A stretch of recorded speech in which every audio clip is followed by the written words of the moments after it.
welcome to another new video. And it's again a war recap for 2T, the tournament. And it's again Warheads versus EASYSTYLE team, same as last week. It's not the same war, it's another war match. I already explained last week why another war match against these two. Yes, we do have enough other teams, but 2T, the tournament, is a bit different compared to other competitive war leagues. It's a triple elimination tournament, which means you don't have to do war all months through the tournament. You just have to do wars until you lose 3 times and you're out of the game. And right now we are in wave 1, week 7, and Warheads was unbeaten until last week, and EASYSTYLE team has 1 lose. And right now both teams have 1 lose, and now it's gonna be the decision who has 2 loses and who has just 1. And yeah, so that are just for the next few weeks the matches, who gets matched with whom. So as you can see, that's pretty much a Electron Lalu attack. We are in the middle of the attack. The Lalu is already flying. Right now dropping the loons at 2 o'clock to take down all the stuff there, because the Hound is taking a pretty nice heal in the middle of the base to keep the loons nice and healthy, because there is a multi-inferno separated of all of the base. Yeah, so that's basically it. Ale can swag a poison spell and even drop some wounds there to take down the town hall easier. And pretty nice 3-star by Ale. Let's see what Warheads will answer to that. What I shouldn't forget to mention is that I only record all fresh hit attacks. So every attack you see was instantly a 3-star, so they just hit the base 1 time and then it was a 3-star. And the war is again a no dip. And now we see a Go Hawk attack. Why Go Hawk? Because he has some golems. Some will say it's a Kill Squad Hawk attack. I'd say it's a Go Hawk attack. Unfortunately, there was a Tesla farm, so now the Kill Squad will split up a bit. Drops pretty nice the jump here, takes down the queen, takes down the multi-inferno, and even 2 expos. Now starting with the Hawks at 9 o'clock, splitting up the Hawks in different groups, basically because he will take out all of the defenses which are outside of the base, so the Hawks group up in the middle of the base and keep inside the base. There's just 1 mortar left, and you will see in a few seconds the Hawks will split up, which isn't good at all, because now he has to decide which group of Hawks he'll keep alive and which not, and the bigger group is inside the base, so he keeps them healthy and alive. The queen is going outside, already dropped most of his cleanup with all the minions also. King is running miles behind the Hawks because he loves chasing them, I don't know. Dropping the wizard to help out the Hawks. Still 1 archer tower left. King still chasing those Hawks down here to the archer tower and takes him out. So it's just a question of time. The queen has still her ability, and now we're waiting until Ale uses. It's not Ale, we have Warheads now hitting. I'm not gonna try to pronounce the name because I'm gonna fail. So he used the queen's ability to take out the king, because the king is pretty tanky and annoying too. So that's it for this attack. It's time for another 10v10 attack. Pretty nice 3-star here, and see ya in the next attack.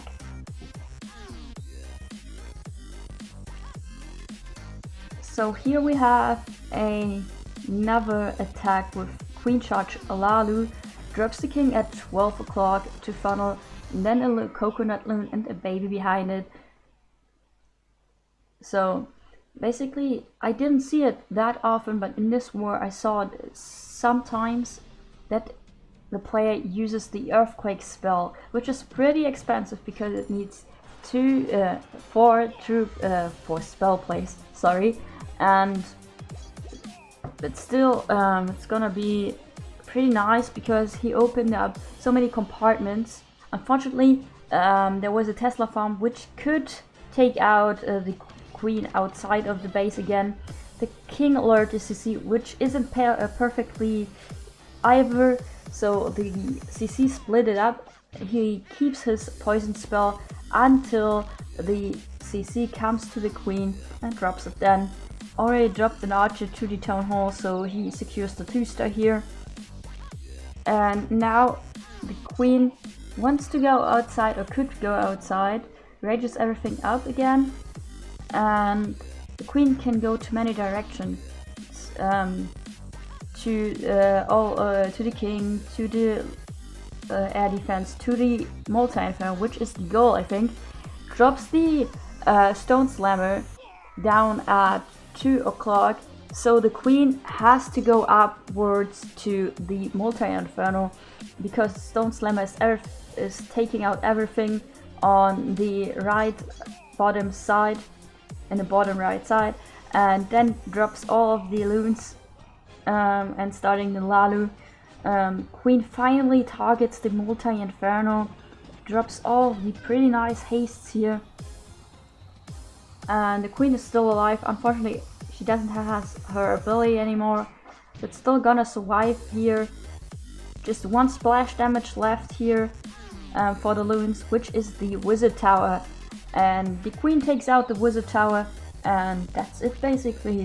The loons will just run through the base and destroy everything.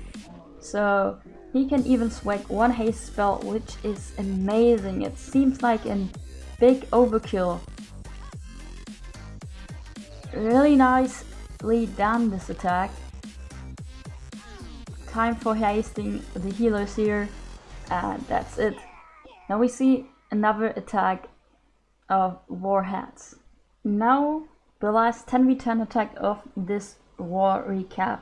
Again a queen charge Lalu, and again with 4 a earthquake spell, but this time done by a member of Warheads. Funneling pretty nicely with a baby dragon down here, and with the king of on top here at 12 o'clock. So the queen goes basically inside of the base.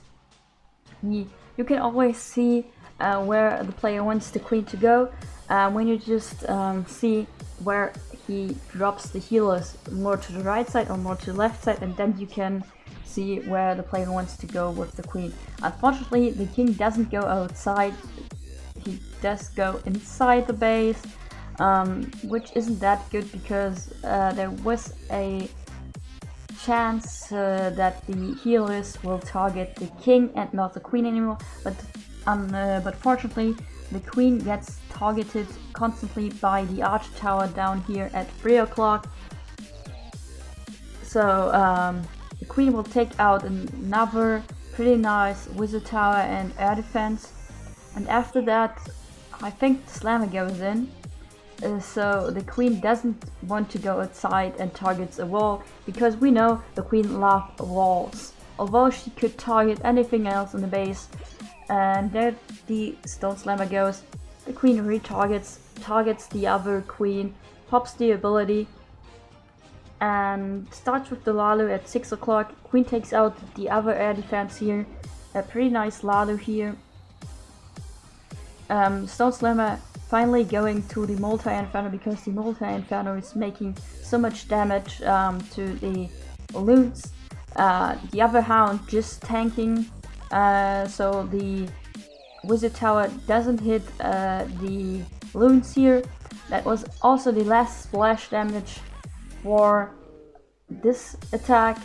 The queen unfortunately dies, but still he can swag also a haste spell. So if you have a Town Hall 10, just a strategy, seems like you can always swag a haste spell here. He has enough cleanup, so time isn't a problem here, and a pretty nice attack here too. overkill kinda, and everything goes down, swagging this haste spell finally, and now it's time for the Town Hall 11 fresh hit attacks.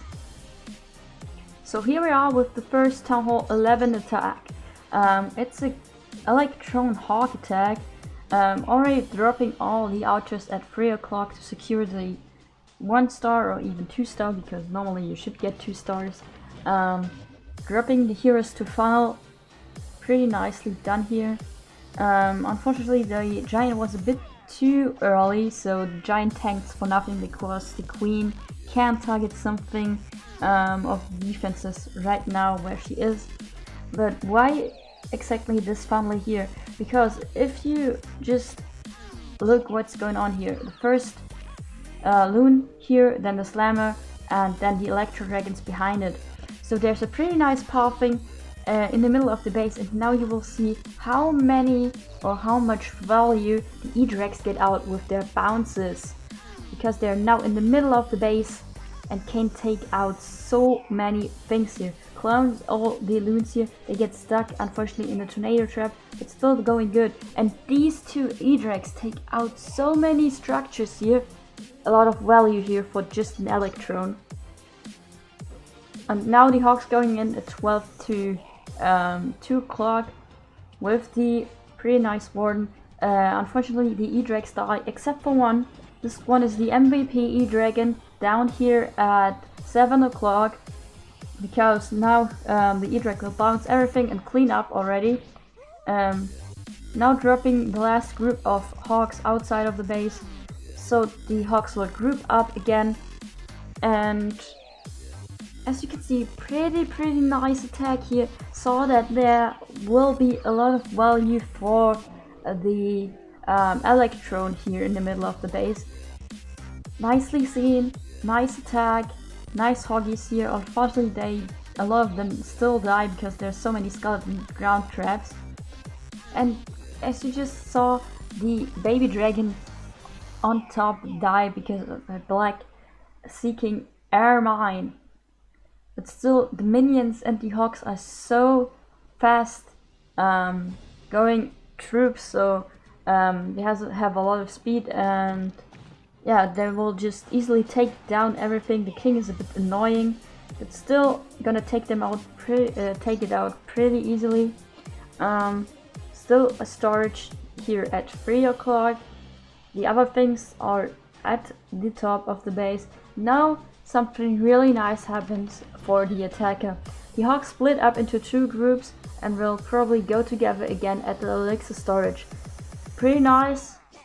And so yeah, that was the first Town Hall 11 3-star attack.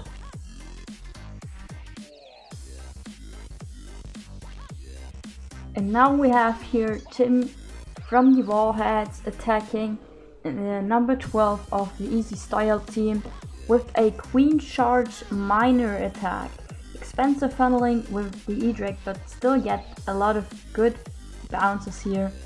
Now drops the healers slightly to the left, which means, you know, the player wants the queen to go on to the left, not to the right. Drops the slammer here to open up so many walls. It's perfectly because the queen can go inside of the base. The baby dragon cleans up everything. Drops the poison. The slammer does everything alone, I think, because the queen is stuck on the CC troops. So basically the CC troops will just die in the middle because the queen is so busy with taking out all of the lava pups here. Gets pretty fast here the Dark Spell Factory, then the elixir storage. Pretty nice freeze of the ice golem in the CC here. Finally the queen is done and goes inside of the base, takes out one expo, takes out the second expo, takes out the CC, and then the eel already needs to start with his miners because the miners take a lot of time to get through the base. Fun's already with the king at 11 o'clock. All of the miners are going inside of the base from 9 o'clock to 12 o'clock. Queen of Tim is doing pretty well, now gets low with health, uses the queen's ability, takes out one air sweeper, takes out the second air sweeper, and now targets the queen, but doesn't use a rage to heal her up, so the queen dies. Still has the Warden's ability, 2 heal spells and a rage spell. So now it's just, can he get everything done or not? Uses the rage and the Warden's ability to speed everything a bit up, and then there's no splash damage left except for the bomb tower, so it's just a question of time. Still has 1 heal left, which he will use on top of the Warden, because you don't know if there are any giant bombs close to the last archer tower standing here. And there are many high hit point structures left, like the elixir storage, the gold storage, and there was even the dark elixir storage. But still a lot of minus left, which secured him the 3-star here. And after this attack, it's time for some 12v12 action. Yes, you heard right, there are some fresh hit triples in this war. I want to show you. So we have here Tomato defending and Aaron Yeager attacking here. It's a P.E.K.K.A. Bobat attack. Little spoiler here, the other 12v12 attack is also a P.E.K.K.A. Bobat attack. It's a pretty strong attack here.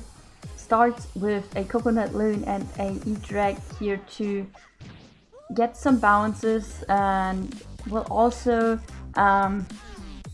just activate the Town Hall here. Funnels with 1 P.E.K.K.A. and 1 Wizard down here at 2 o'clock. The E-Drag can't take out everything, but still going good. Drops the second P.E.K.K.A. to funnel even more. Then the Wall Wrecker, which is just there for a short amount of time, just to get to the Town Hall, and after that it will open up. So just a quick time which the Wall Wrecker is alive. Then a lot of troops in there, has no poison spell here. Great Warden's ability here, dodges the Town Hall bomb and the eagle shots. So now they're going good. Queen takes out the eagle. Every troop wants to go to the queen. Bowlers unfortunately all die, which means now it's time to basically start with the bad wave, which starts at 3 o'clock. Used already 1 freeze, the second freeze now. Unfortunately the bats all split up, kinda some to the Tesla, some to the Wizard Tower, which doesn't make them such a good value, but still can take out the Multi-Inferno and the Expo. Queen is doing so good, she takes out the last Multi-Inferno. Then the troops are splitting up pretty nicely here too. 1 P.E.K.K.A. with some variants up on top, going from 9 o'clock to 12 o'clock up to clean everything up. And the last other 3 P.E.K.K.A.s are going with the king to the main part of the base, which is still left. Queen is doing so well this time, taking out the last archer tower here and a wizard tower, and doesn't die. But now the queen goes back to her normal behavior, shooting at walls, speeding up a bit because the last thing standing gonna be the Dark Elixir Search. I mean, why is the queen targeting the wall here, although she can target the elixir storage like here from there? I didn't get that, but still great attack. Now it's time for the revenge. Now Papa Smurf, again with a P.E.K.K.A. Bobat attack, attacking Aaron Yeager as a revenge. Also starting a funnel here with King and P.E.K.K.A. down at 9 o'clock and a P.E.K.K.A. and a Wizard at 11 o'clock to funnel everything pretty nicely, because the Wall Wrecker will also only go until the Town Hall and then basically die. So the CC troops come out pretty early. Nice funnel of the King, takes out pretty much everything. So the troops will directly go inside the most common mistake for P.E.K.K.A smash or P.E.K.K.A Bobat attacks is the bad funneling. If the funnel goes right, it is pretty much a high 2-star. And then going in also doesn't have a poison spell. Oh no, he has a poison spell, but only 2 freezes here. A queen is working on the lava pups. The whole kill squad going in, taking out the queen and the eagle, starting with the bat wave at 8 o'clock. And now everything. There's no splash damage, so the bats can group up. Even the only splash damage here is targeting the wizards. So basically, this freeze here is swag, I would say. Going pretty nicely through the base. The queen is still up with some healers at her. Another group is working down. They're going outside the base of the queen, everything. They're up. There, the freeze was too late because the multi-inferno basically took out mostly of the bats. Bats, sorry. Queen has to deal with a lot of damage. The healer is gonna get down, which means the queen won't survive that long. But we have enough troops left here. I think 3 or 4 P.E.K.K.As here and 1 bowler. The warden just dies inside the compartment because why not? He likes the giant bombs here. And then going through the wall and taking out the last inferno. Really nice triple here. Time for the result. So the result is that Warheads versus EASYSTYLE team. Basically, it seems like, or it looks like Warheads lost, but they didn't, because EASYSTYLE team had a roster mistake, which cost them a 3-star deduction, which means the Warheads won this round. And there we see all the details here already with this 3-star deduction of the EASYSTYLE team side. And more details. EASYSTYLE team didn't use 2 attacks here. Breakdown was basically the same as last week, which was a 4 Town Hall 12s, 10 Town Hall 11s, and 16 Town Hall 10s. We have some 12v12 action here. Both teams getting 2 3-stars on the Town Hall 12s. Unfortunately, Warheads didn't get many 3-stars on the Town Hall 11, which cost them normally the lose, but fortunately for them, the 3-star reduction or the mistake of the EASYSTYLE team got them to a win. They got more Town Hall 10 triples, and because it wasn't a no dip, it was basically no attacks down here at the bottom. Nice war, nice having me to recap it again. Thanks for watching. See ya next week. Jeyonik out.